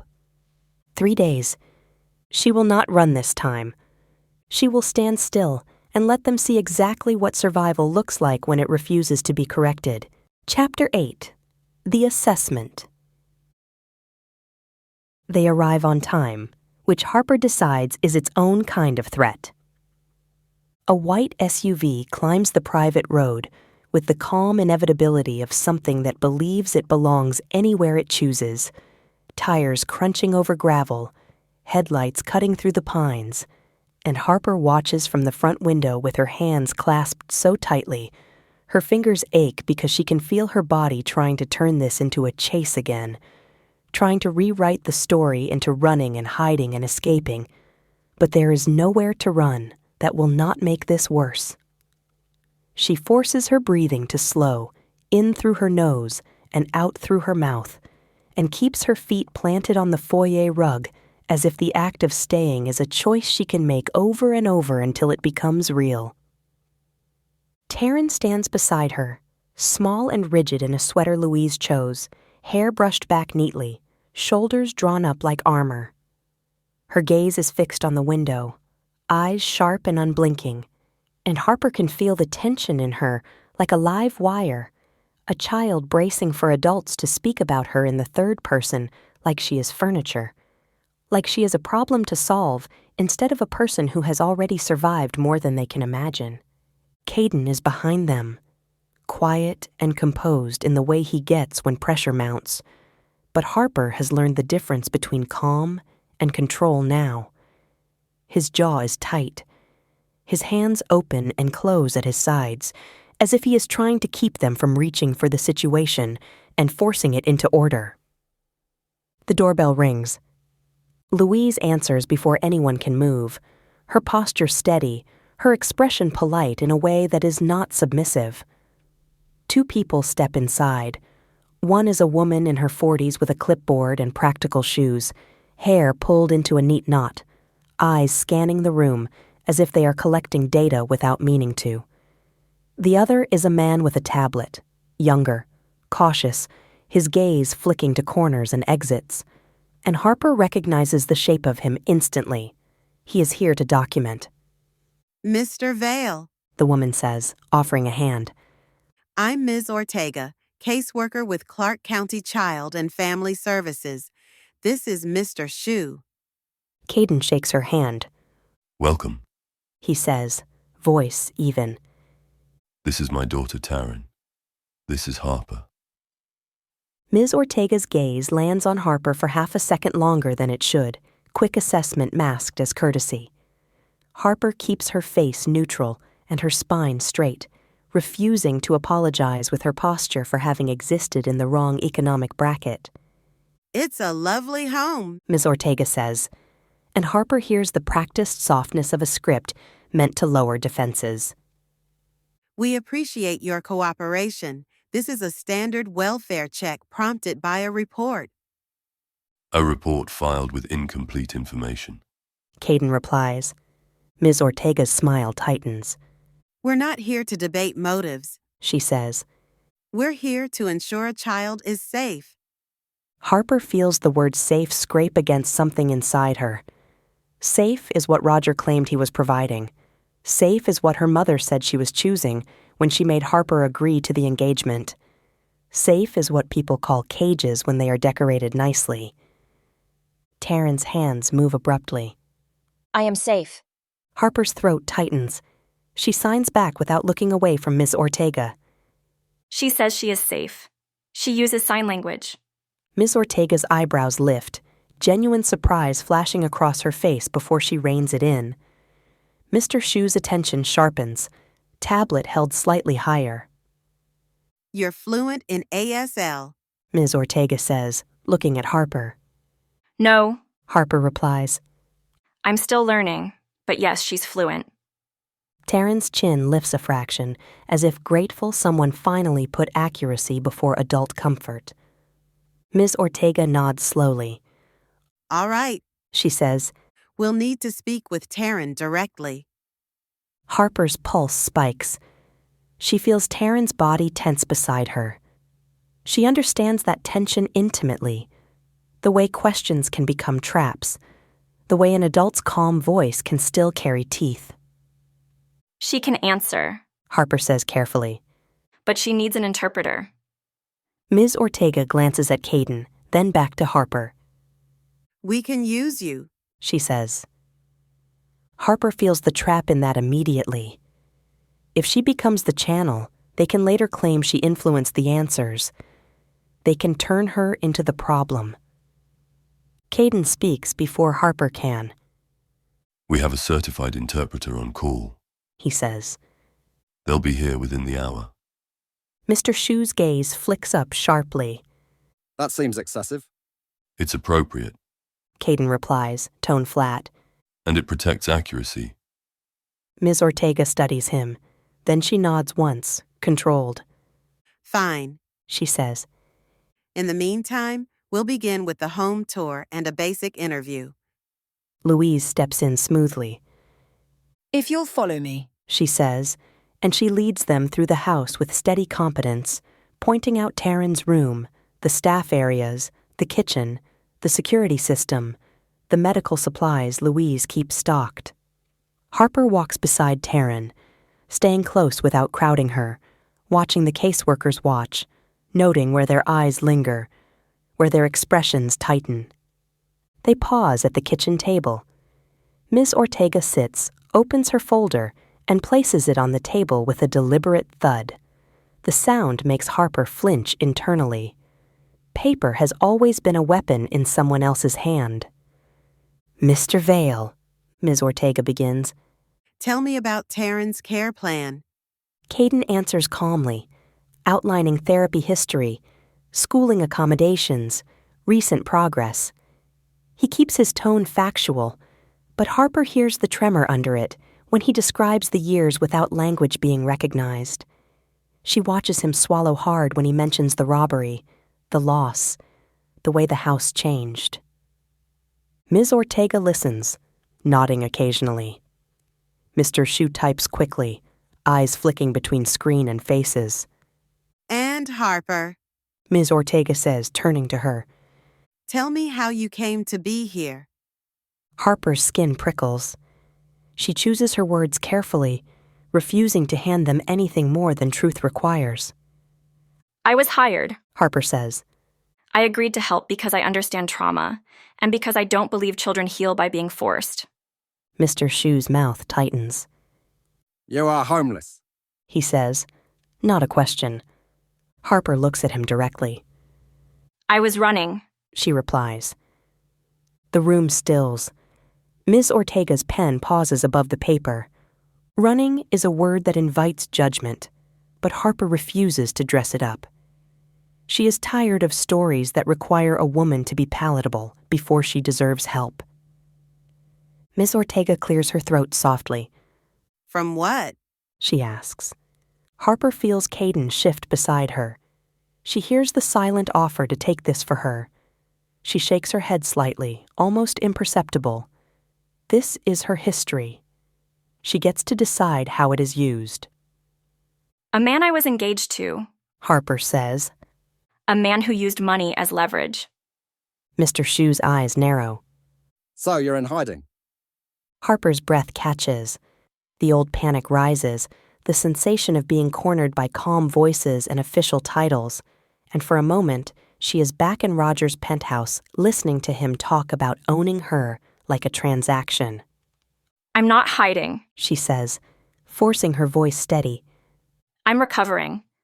Miss Ortega's gaze sharpens, and Harper can tell she is weighing the word recovering as either responsible or unstable. The front doorbell rings again. Louise returns with a woman in her 30s, wearing a simple blazer and a professional badge, her movements practiced and grounded.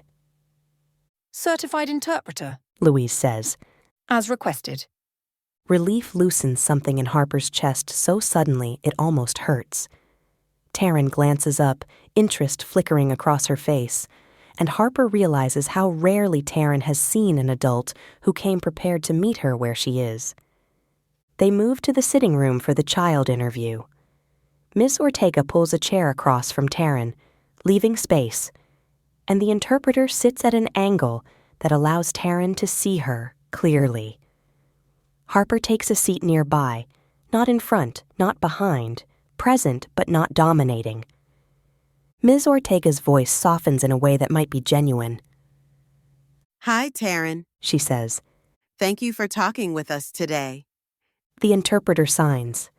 Taryn watches, then signs back, her hands precise and fast.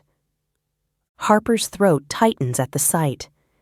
Language pours out of Taryn with a clarity that makes Harper want to rage all over again at the years of silence misread as absence. The interpreter voices Taryn's words. I'm talking because you can understand me, She says. not because I'm fixed.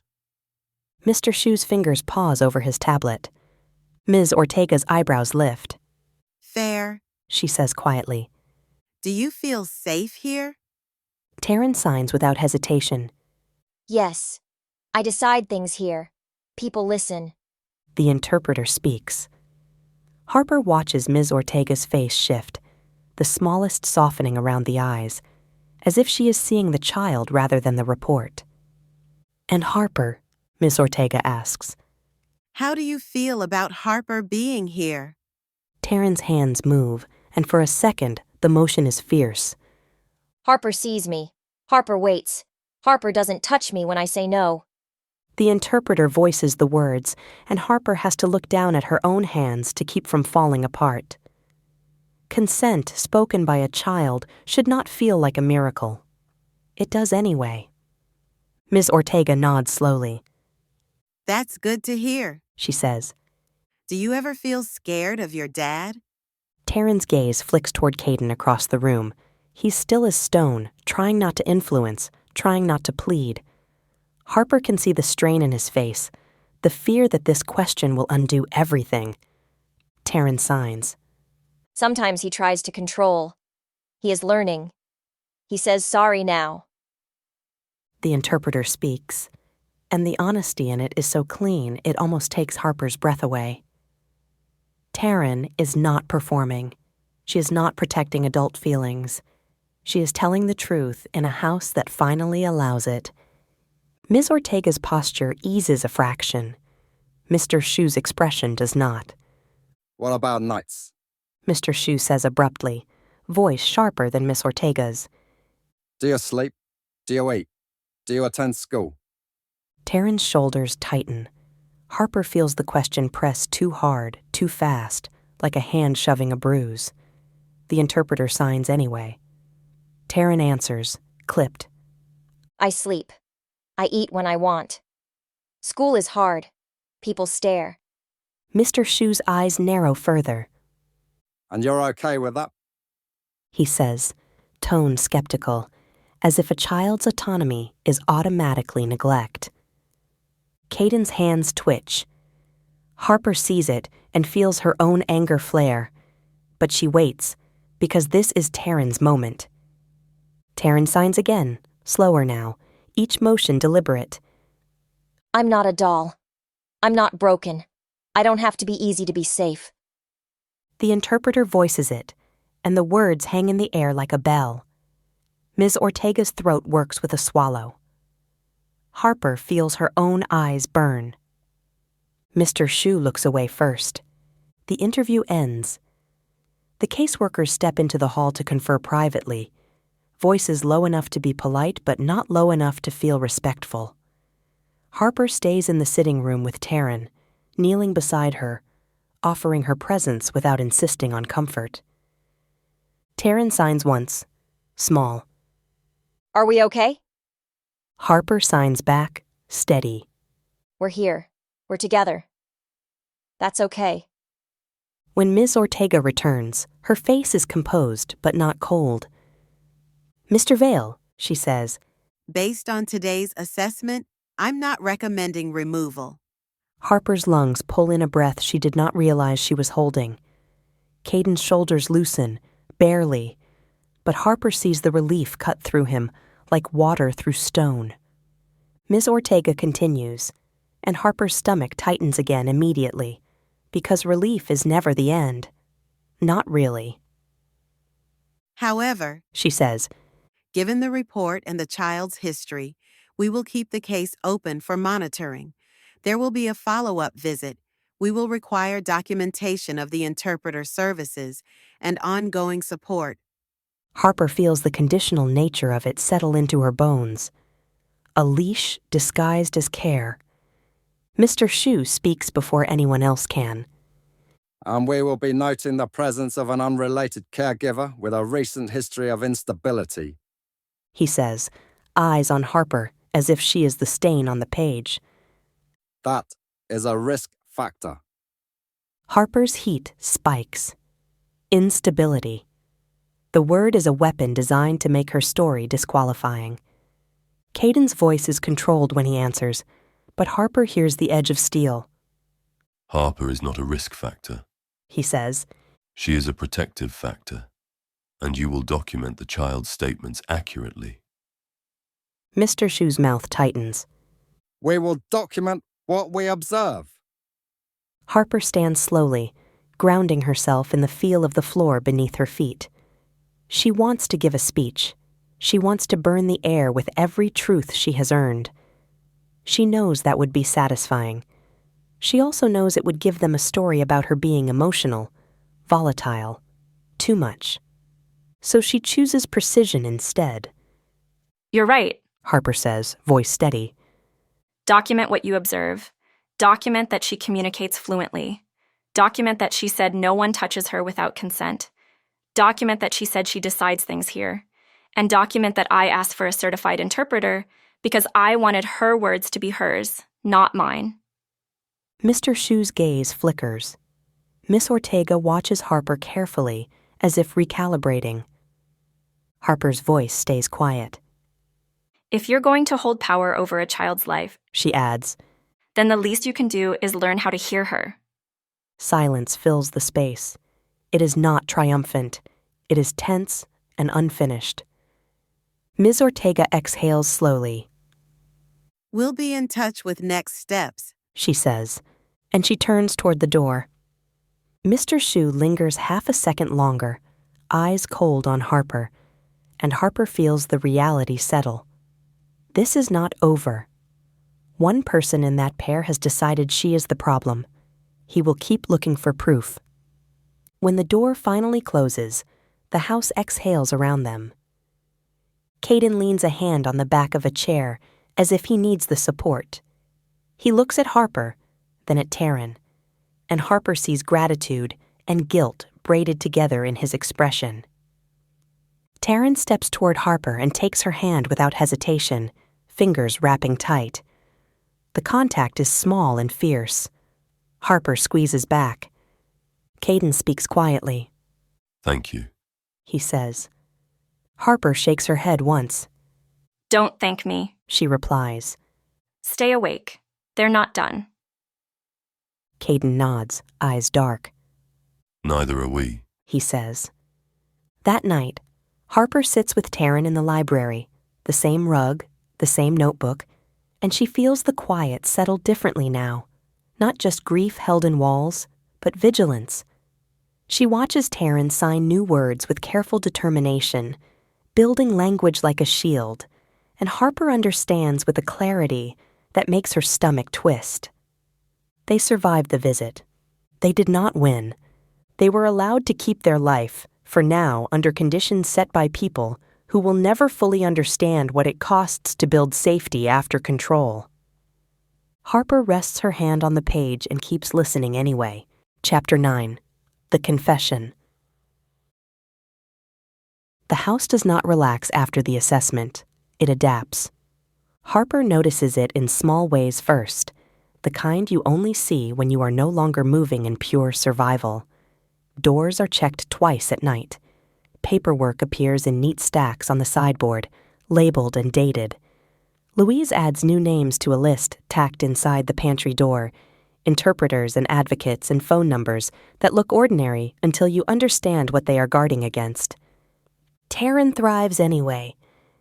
She teaches the staff signs with a seriousness that borders on solemn duty, correcting mistakes with sharp patience, rewarding effort with quick flashes of approval that feel hard-won and precious. Harper watches from the edges, careful not to insert herself where she is no longer needed, and feels something unfamiliar settle into her chest.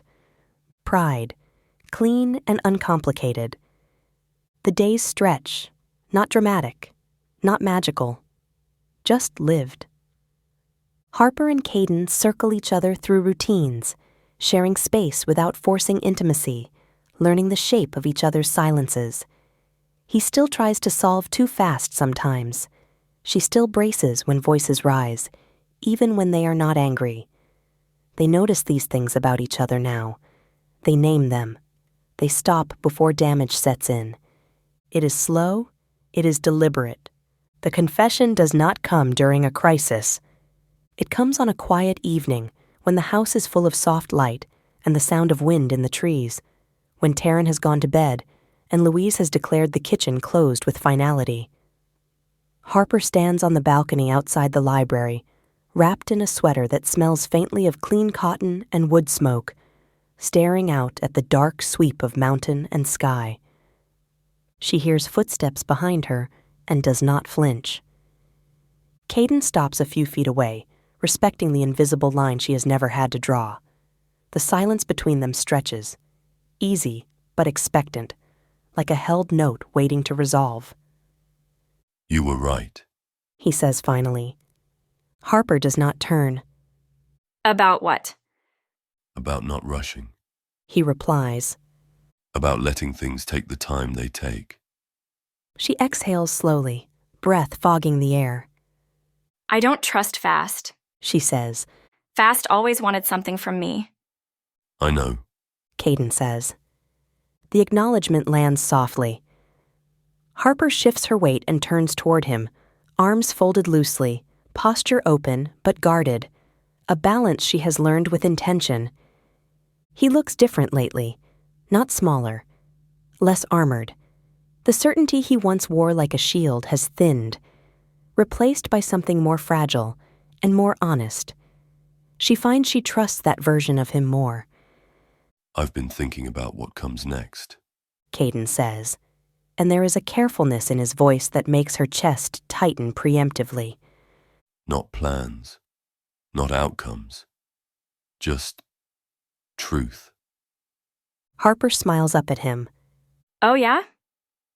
He draws in a breath and lets it out slowly, as if grounding himself the way she has taught him to. I care about you. He says. Not because you helped my daughter. Not because you fought for me and my family. I care about you because you are who you are when no one is watching. Her pulse stutters. She keeps her face neutral, refuses to retreat into self-protection, even as the words press close to old wounds. I don't want to own your future. Caden continues. I don't want to decide your life for you. I want to choose you. If you ever decide you want to choose me. The phrasing matters. Harper feels it register in her body like a door left open instead of shut. I'm not asking you to stay forever. He adds quietly. I'm telling you that I would like you to. Silence settles between them, deep and steady. Harper lets it exist. She owes him honesty, not reassurance. I don't know how to be someone's partner yet, She says slowly.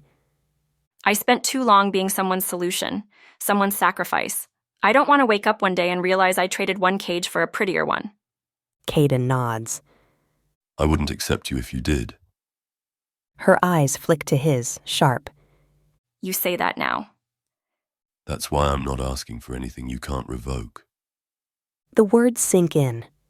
Harper feels the reflexive tightening in her chest ease by a fraction. She looks back out at the dark horizon, at the vastness that once terrified her, and now feels almost like permission. I care about you too. She says, and the admission is quiet but unflinching. But caring doesn't mean I'm ready. It doesn't mean I know how to build something that doesn't ask me to disappear. I don't want you to disappear. Caden says. I want you to arrive, however slowly that takes. Harper studies him. She looks for impatience, for wounded pride, for the subtle pressure to hurry because his feelings are now on the table. She finds none of it. I need space, she says. and time, and the ability to say no without consequences.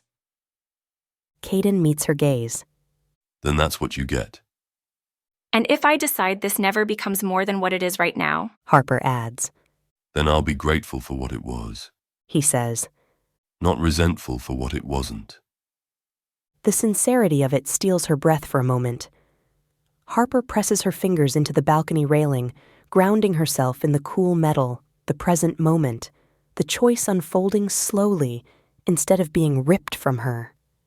She nods once. all right, She says. then this is where we are. Caden does not step closer. He does not reach for her. He only inclines his head slightly, accepting the boundary as something real rather than temporary. Good night, Harper. He says. Good night. She replies. He leaves her there with the mountains and the quiet and the strange, steady warmth of having been heard without being claimed. Later, in her room, Harper sits on the edge of the bed and flexes her hands, watching the way they move now, freer than they once did. She thinks of Taryn's fierce clarity, of the way the child signed her truth without apology. Choice, Harper thinks, is not loud. It is this: a door left open, a truth spoken without demand, a future that doesn't rush her into shape. She turns off the light and sleeps with that knowledge resting gently, solidly in her chest. Chapter 10. Closing the Door. Harper does not tell anyone when she decides to go. The decision settles quietly, without drama, without the spike of panic that once accompanied every choice she made for herself. It arrives in the early morning while the house is still wrapped in half light, when the air smells faintly of coffee and wood smoke, and the kind of ordinary peace she once believed was temporary by design. She stands at the window and watches the mountains hold their shape against the sky, solid and unmoving, and understands that the past will not loosen its grip unless she turns and faces it directly. She packs slowly, not because there is much to take, but because she wants to feel each motion, each folded shirt, each deliberate act of choosing what belongs to her now. The torn wedding dress is gone, disposed of quietly, and the absence of it feels like a relief she does not need to explain. She leaves the borrowed coat folded on the chair. She does not need it anymore. Louise notices anyway. Louise always notices. You're leaving? Louise says from the doorway, voice steady and unadorned. For a day, Harper replies. maybe 2. Louise nods once, as if filing the information into a place reserved for truths that do not require commentary. I'll make soup. She says. You'll want something familiar when you get back. The certainty in the when tightens Harper's throat unexpectedly. She nods and shoulders her bag. Caden is waiting in the entryway, keys in his hand, expression carefully neutral. He doesn't ask why. He doesn't offer to come with her. The restraint matters more than reassurance would have. I'll drive, He says. if you want. Harper considers the offer, checks in with her body the way she has learned to do here, and nods. Thank you. The road back feels longer than the road that brought her here. The city creeps back into view in stages, familiar landmarks rising like ghosts she half recognizes, and Harper watches the landscape change without flinching. She is not running toward anything this time. She is not fleeing. She is choosing to arrive. Her mother's house looks smaller than she remembers. The paint is chipped near the porch. The steps creak when she climbs them. Ordinary details, unremarkable, and still her pulse kicks harder than she expects when she raises her hand and knocks. Her mother opens the door and freezes.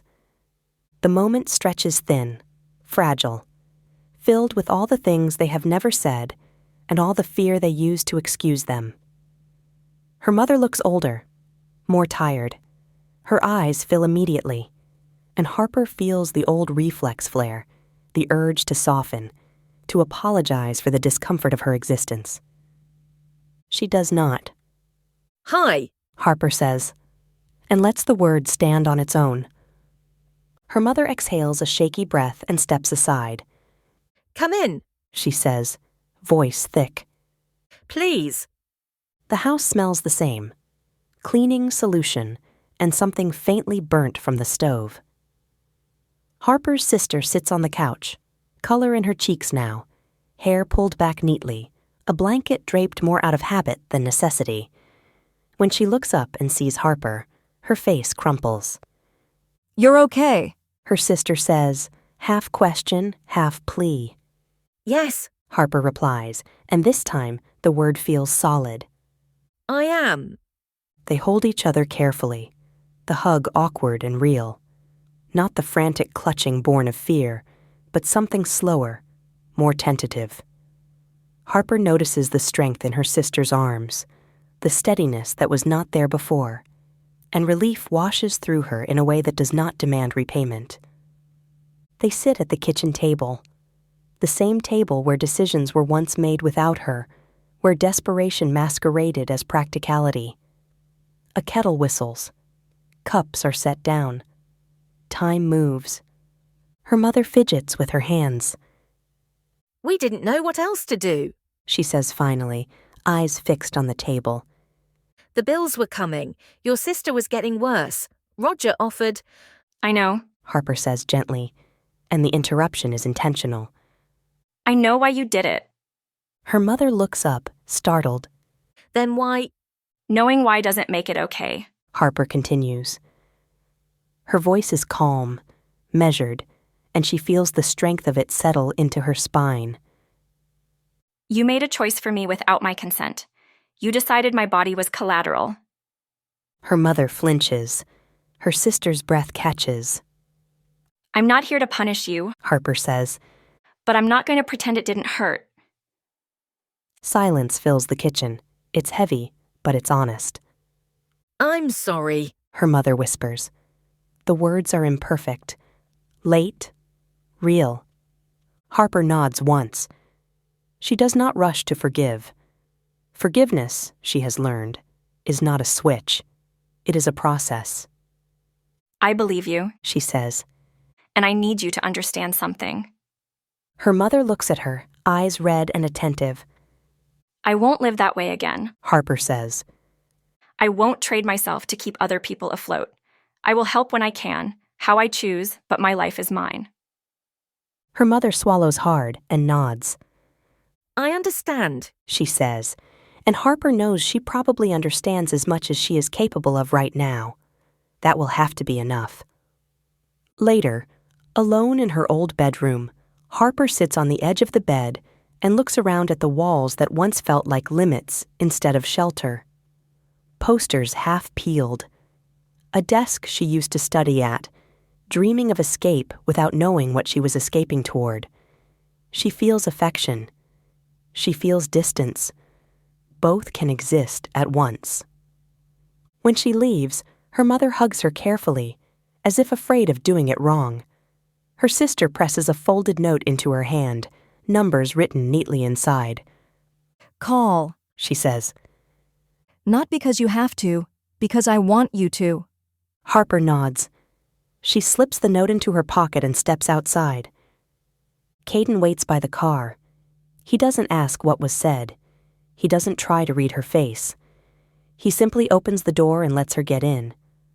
The drive back is quiet, not strained, companionable. As the mansion comes into view, Harper feels something inside her settle, a click she did not realize she was waiting for. The gates open smoothly. The house rises to meet them, stone and shadow and warmth behind lit windows. Home, she thinks, surprised by the certainty of it. That night, Harper stands in her room and unpacks the few things she brought back with her. She places the note from her sister in the drawer. She smooths the blanket on the bed. She opens the window and lets the cool mountain air in. She did not fix her family. She did not rewrite the past. But she closed a door that no longer needed to stay open. And when she turns off the light and lies down, the quiet that surrounds her is not the silence of endurance. It is the silence of choice. Chapter 11. The Wedding. Harper stands barefoot on cool grass and does not run. The morning air carries the scent of earth and late flowers, the garden awake with soft color and quiet movement, and her pulse steadies instead of spikes, which feels like its own small miracle.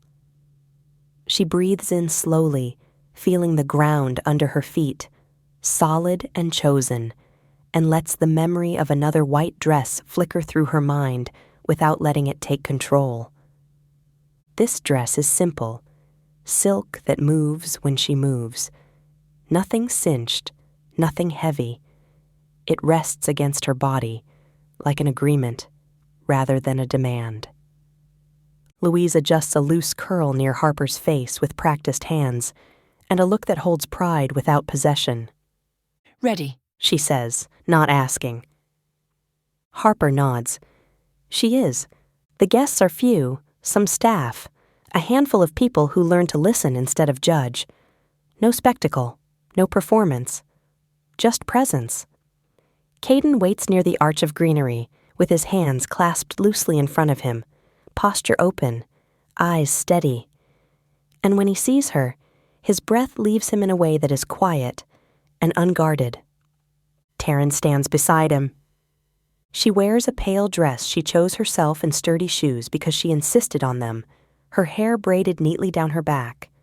She holds herself with unmistakable confidence, chin lifted, hands already moving as she signs to Louise, to the interpreter standing nearby, to anyone who looks uncertain and needs guidance. Harper feels her chest tighten, full and fierce. This child is not a symbol. She is a person who knows where she belongs. As Harper walks forward, the garden falls into a hush that feels reverent rather than expectant. She does not hurry. She does not perform joy. She lets it come as it is, warm and real and threaded with memory. When she reaches Caden, he offers his hands without taking hers, until she places them there herself. The gesture matters. It always will. They face each other beneath the arch. The officiant speaks softly about partnership, about choosing again and again, about listening as an act of love. Harper hears the words without floating away from her body. She stays present. She stays here. When it is her turn to speak, she does not promise perfection. I choose you, Harper says, voice steady. not because you saved me, not because I saved you. I choose you because you listen, and because you let me change without asking me to disappear. Caden swallows hard. When he speaks, his voice is low and clear. I choose you, He says, with patience, with respect, with the understanding that love is not possession and healing is not linear. I choose you as you are and as you will be. They exchange rings, simple bands, no weight beyond meaning. The officiant nods. You may now kiss your bride and seal your vows. Caden waits. Harper leans in first, choosing the moment, and their kiss is gentle and grounded, more promise than fire, more future than display. Applause rises around them, soft and genuine. Louise wipes at her eyes without apology. Someone laughs quietly. The garden seems to breathe with them. Taryn steps forward then, hands lifted, eyes bright.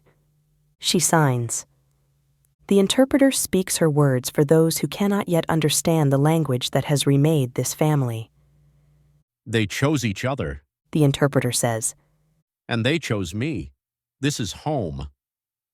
Harper's vision blurs. She crouches in front of Taryn without thinking, meeting her eye to eye, and signs back carefully, deliberately, with hands that no longer shake. We choose you every day. Taryn grins, sharp and brilliant, and signs again, faster now.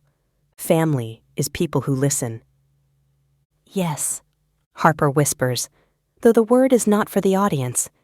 It is for the child in front of her. It is for herself. Later, as evening settles and lanterns glow softly among the trees, Harper stands at the edge of the garden with Caden beside her and Taryn between them, all three watching the quiet joy ripple outward in small conversations and shared laughter.